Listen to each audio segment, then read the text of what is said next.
हाय, सगळ्यांनी बऱ्याच वेळा सांगितले की ताई तुमचं किचन दाखवा, मंदिर तर पाहिलं, किचन कसं ठेवता.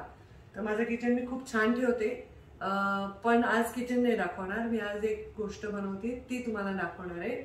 खूप दिवसांनी मला घरी यायचा योग आला. म्हणजे मी 5 डिसेंबर पासून ते 12 डिसेंबर पर्यंत गावाकडे होते. तिथून ते 16 डिसेंबर पर्यंत मी पुणे, नागपूर वगैरे अशी दौऱ्यात होते. आणि आज मी थोडी संध्याकाळच्या वेळी रिकामी आहे, म्हणून दुपारी मी काळी उडदाची डाळ भिजवली आणि आता मी दाल माखनी बनवणार आहे. तर ते मी तुम्हाला दाखवते मी कशी बनवते. मी खूप छान स्वयंपाक करते, माझ्या काही काही डिशेस खूप छान असतात, पण तो योग मला येत नाही कारण मी खूप व्यस्त असते. पण सगळ्यांचा आग्रह होता की काहीतरी वेगळं दाखवा, तर मी आज ही रेसिपी तुम्हाला दाखवणार आहे. अशी बनवा, एकदम छान बनेल.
तुपामध्ये मी कांदा, हिरवी मिरचीचं नुसतं एक फ्लेवरसाठी टाकली आहे. हे बघा, तमालपत्र टाकलंय, काळी मिरी टाकली आहे आणि अद्रक लसूण फ्रेश कुटून टाकलं. मग कांद्याबरोबर टमाटर, थोडेसे कांदा भाजला गेल्यानंतर टमॅटो टाकलेत.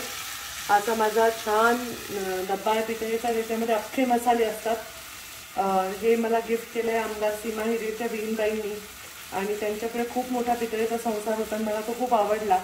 तर त्या म्हणल्या आता ही आमची आठवण म्हणून घेऊन जा आणि वापरा. तर त्यांनाही बघायला मिळालं तर बघा, मी वापरते. हे अख्खे मसाले असे हातात ठेवले ना की आपल्याकडून चुकत नाही, काही विसरत नाही काही, तर मी नेहमी असे ठेवते. तर जे माझे इन्स्ट्रक्शन आहेत ते माझा कुक वगैरे पाळतो. ते मग मध्ये घासावं लागतं मात्र हे खूप स्वच्छ. आणि आता ह्याच्यामध्ये फक्त हळद, हलकंसं हिंग, तुपामध्ये हे सगळं मी परतते. बघा,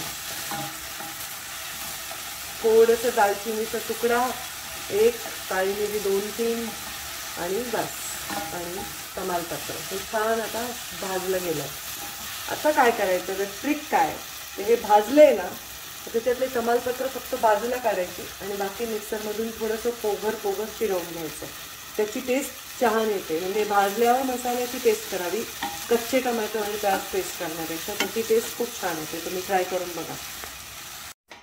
हे कुकरमध्ये डाळ लावलेली आहे. डाळमध्ये जर 2 वाट्या डाळ टाकली आहे उडदाची, आणि त्याच्यामध्ये 1 मुठ्ठं भरून राजमा टाकले, थोडंसं हलकंसं एक तुकडा तमालपत्र आणि दालचिनीचा ह्याच्यातही टाकला, म्हणजे त्याचा सुगंध त्याचा येतो. आता हे मी डाळ घोटणार आहे. हे जी डाळ इसके अंदर से दिखावे, हे बघा, ही डाळ ह्याला असं चांगलं घोटायचं. ह्याच्यामध्ये काळं चिकट असं त्याचं पाणी येतं. हे राजमा वगैरे असं छान ते एकजीव करायचं. परत आपण त्याला मसाल्याबरोबर शिजवणारच आहोत. खूप बघा किती असं त्याला खूप असं जीव लावून घोटायचं. तर तेवढा जीव माझ्यात नाही आहे. मी माझ्या कुकला सांगणार आहे अजून एकदा त्याच्यावर त्याचा जोरात हात लावायला. तर हे असं छान असं छान घोटायचं. नाही रे बेटा, असं मिक्सरमध्ये पिसून घेतलं. आता ह्याच्यात थोडंसं बटर टाकायचं. हे जे डाळ आहे ना, ह्याच्यामध्ये बटरला टेस्ट जास्त येतं, कारण हे दाल माखनी आहे, कारण ती माखनी असल्यामुळे बटर टाकायचं. असं बटर ऐसा होता है, कहीं भी गूगल पे देख. हे बघा, छान बटर असं वितळून घ्या. बघा, आता मी ह्याच्यातच कांदा आणि टमॅटो परतले. आणि परत ते काढून ठेवले.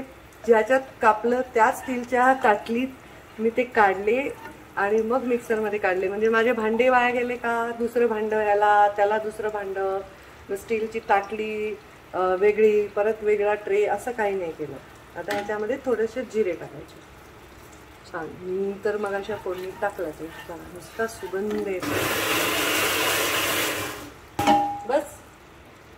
आता हे पेस्ट, हे आपण जे मगाशी कांदा आणि टमॅटो आणि लसूण जे परतले होते ते परतलेले थंड झाल्यावर त्याला छान मिक्सरमध्ये परत तसं पिसून घेतलं. एकदम चिकट पेस्ट नाही केली, पोगर पोगर केलंय कारण ते छान लागतं टेक्स्चर. तसं केलंय बघा.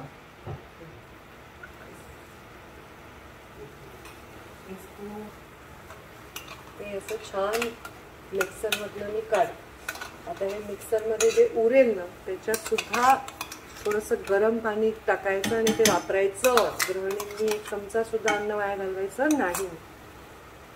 छान असं परत आपण नॉनस्टिक घेतल्यामुळे ना तर तेल बटर एरवी डबल ह्याच्यात ॲक्च्युली तुम्ही पाव किलो बटर टाकलं तरी चांगलंच आहे. किती बटर चांगलंच आहे, पण आपण थोडं टाकलंय तर ते छान असं. आता त्याचा रंग बघा कसा बदलतोय. ते पहिले लाल होतं तसं पिवळसर झालंय छान आणि इथलंय छान, कारण ऑलरेडी आपण शिजवूनच ते परतलंय. आता हे ह्याच्यामध्ये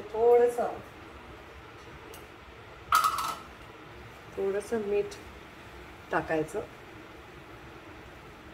डाळीत, आणि ह्याचा अंदाज आहे का, नाही तर खारट होईल. ते मीठ टाकल्यानंतर ह्याला छान हलवून घ्यायचं. माझं असं जेवणाचंच खासियत अशी आहे की मी प्रत्येक मसाला टाकल्यावर असं छान हलवते. हे बघा, हे छान हलवून घ्यायचं आणि याच्यावर लीड ठेवायची. लीड देणं, थोडंसं शिजू द्यायचं आणि ते थोडंसं त्याच्यातलं जे मीठ टाकलंय ना ते त्याच्यातलं बटर तूप थोडं ते सोडेल. असे काचेचे लीड्स तुम्ही नेहमी ठेवा. भाज्या आपल्याला बघता पण येतात आणि हे पण करता येतं. बघा आता हे छान आता हे शिजलं आहे. तूप तेल सगळं त्याचं असं छान मिक्स झालं. आता मी याच्यामध्ये लाल मिरची टाकते. हे करू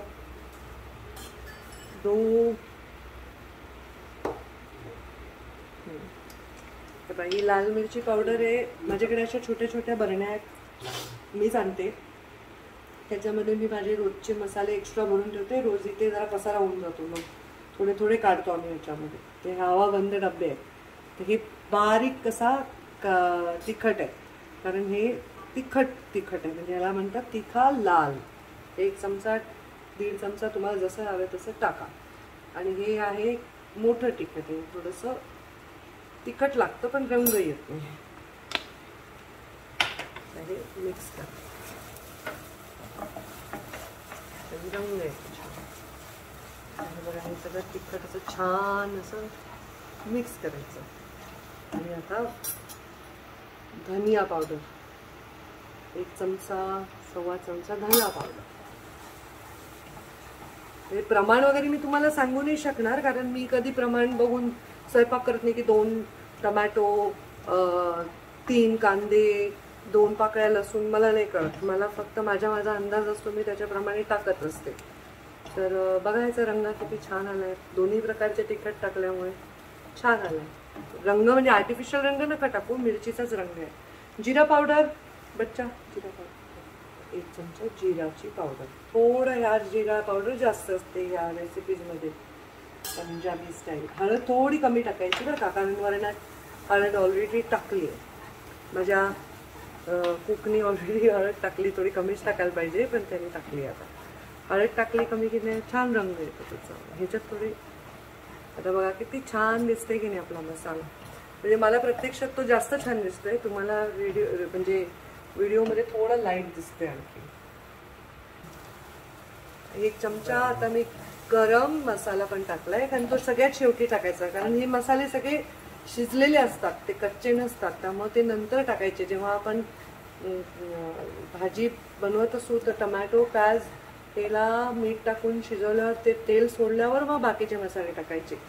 हे मी कुठल्या तरी नवीन जेव्हा लग्न झाल्यावर मी अमेरिकेत खूप स्वयंपाक करायचे, आणि भांडी पण घरीच धुवायचे, कपडे पण घरीच धुवायचे, तेव्हा मी हे पुस्तकं वाचायचे. त्याच्यात हे सांगितलं बघा. आता हे बेस्ट मसाला कोणता माहिती, जो असं चिटकला नाही बघा. हे बघा असं कसंही सरकतोय बघा, हे छान, कारण तो असं छान एकजीव शिजलेला आहे. आता साहजिक आहे, तुम्ही ॲल्युमिनियम आणि लोखंडाच्या कढईत तो पकडतो. सगळं आता झालं. आधी आता बघा हे डाळ ह्याच्यामध्ये टाकायची.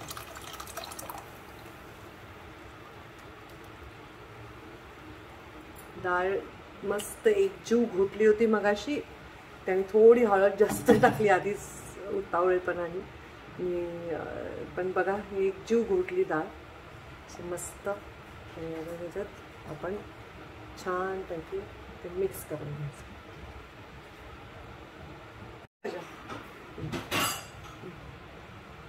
बघा ही माझी डाळ शिजत आली. आता शिजलीच आहे ती, तयारच झाली आहे.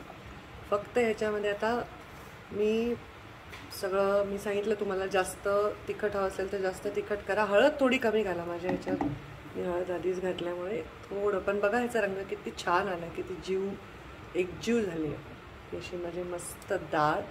आता ही डाळीला थोडं बघा असं पातळपण आहे, असं लक्षात येईल तुमच्या. मीच ठेवले पाणी अर्धा कटोरी जास्त. आता मला त्याला शिजवायचं आहे, ह्याच्यामध्ये शिजवायचं आहे. तर आता आम्ही ते शिजवणार. आणि हे शिजवत असताना थोडंसं आंबट असं दही घालायचं आपण त्याच्यामध्ये. आता आम्ही दही घेतो. हे पहा, आता माझ्याकडे ना असं हे विरजणाचं ह्याच्यात दही लावते मी. आपल्यापुरतं थोडं लावायचं. मला सप्पक दही लागतं, पण ह्याच्यात थोडंसं आंबट दही टाकायचं. त्याचा आंबटपणा येतो आणि दह्याचा पण तो थोडासा चिकटपणा येतो. हे पहा,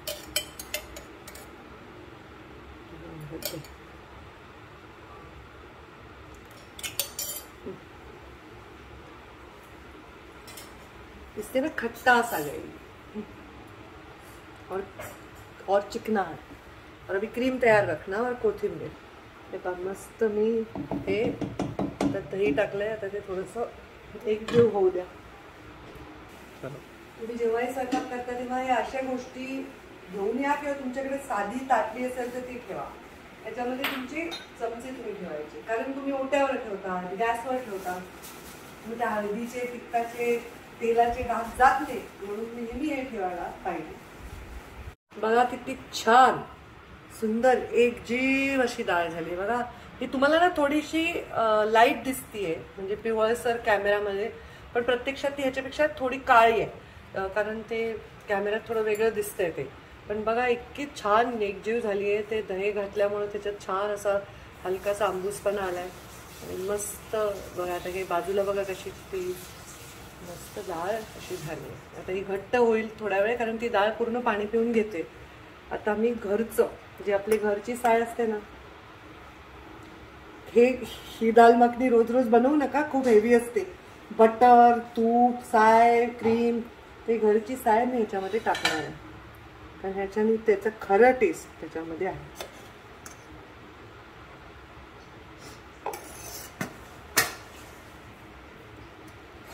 आणि बघा ही साय अशी ना त्याच्यामध्ये अशी छानपैकी मस्तपैकी पूर्ण विरघळून जायला पाहिजे.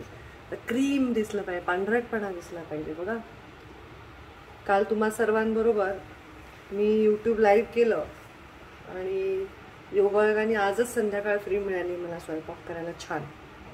नाही तर आली खाल्लं बळापाळी रोल घेतला हातात, असंच असतं आमचं. बघा किती छान असे ते एकजीव मलाही ते होतीये त्याच्यावर. चला आता ही थोडे उकळी येऊ द्यायची आणि मग सर्व करायची गरमागरम. हे पहा ही माझी दाल माखनी तयार आहे. आता मी त्याला छान भांड्यात काढले आणि आता मी सजवणार आहे त्याला. या मी तुम्हाला दाखवते की मी त्याला कसं थोडंसं सजवणार आहे.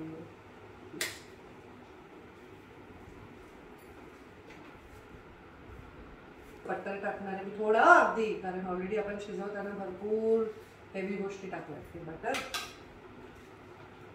आणि हे अशी छान थोडीशी कोथिंबीर त्याच्यावर पेरायला फक्त शोसाठी, कारण ह्या डाळीमध्ये कोथिंबीर पडतच नाही, फक्त हे शोसाठी.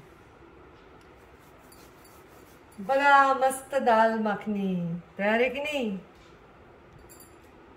आमचं ताट लागलं जेवणाचं. छान जिऱ्याचा राईस, थोडासा कांदा आणि माझी डाळ. आता ही प्लेट जाते आर्यमन कडे, कारण हे त्याच्यासाठीच बनलेलं आहे. पराठा पण बनलाय. फार कॅलरीज आहेत, पण हे रोज रोज नका खाऊ हा प्लीज.